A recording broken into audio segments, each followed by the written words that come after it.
ఏ ప్రజలుంటే నీ పొట్ట నిండుతుందో, ఏ ప్రజలు నీ వ్యూస్ ని చూస్తే నీకు రెవెన్యూ రూపంలో నీ జీవనోపాధిగా కలిగిందే రోజు ఆ ప్రజల పొట్ట మీద కొడుతున్నాను. అరే వాళ్ళే లేకపోతే నీది చిప్ప కూడు బ్రతుకు.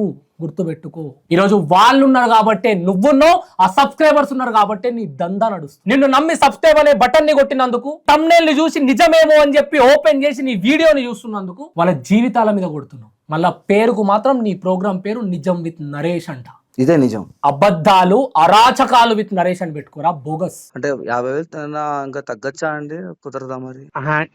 అదే చాలా తక్కువ నేను తీసుకుంది. ఎందుకంటే రేపటి రోజున మీరే అంటారు మళ్ళీ ఇంకోటి చేద్దామని. మనకి ఇన్స్టాగ్రామ్ ఉంది, ఫేస్బుక్ ఉన్నాయి, రీల్స్, షార్ట్స్, ఇన్స్టాగ్రామ్ వేస్తాం, మళ్ళీ ఛానల్లో షార్ట్స్ వేస్తాము, అన్ని విధాలుగా వెళ్తాయి. రీసెంట్ గా ఇప్పుడు మేము ఒకటి చేసాము. రీసెంట్ గా ఆయన అయిపోయింది. చెన్నైకి వెళ్ళినాం, 1,40,000 ఇచ్చాడు, 2 millions పోయింది, 20 లక్షల మంది చూసారు.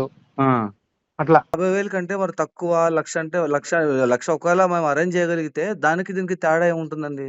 ఇప్పుడు ఏదైనా గుర్తుపెట్టుకోండి, పిండి కొద్ది రొట్టె అంటాం కదా.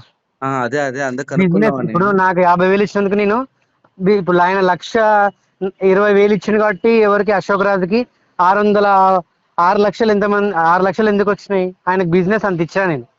అంటే ఆ వీడియో పోయింది కాక నా పర్సనల్ కస్టమర్లు అన్ని డైవర్ట్ చేసిన.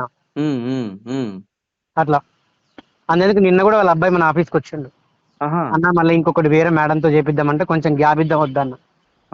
అంటే అది కంటిన్యూస్ గా రాకూడదని. అంతే కరెక్ట్. ఇప్పుడు ₹1,00,000 పెడితే 6 లక్షలు వచ్చేటట్టుగా నేను చేస్తాది. 100% కాదు, 1000% మీకు వచ్చేలా చేస్తా. మీరు అడగండి. ఎందుకంటే నేను నా గురించి నేను చెప్పుకుంటే డబ్బా కొట్టుకున్నట్టు అయితే, కానీ మీ వాళ్ళని అడగండి. ఎందుకంటే మనం చేసిన వాళ్ళందరికి కూడా ప్రాఫిట్సే వచ్చినాయి.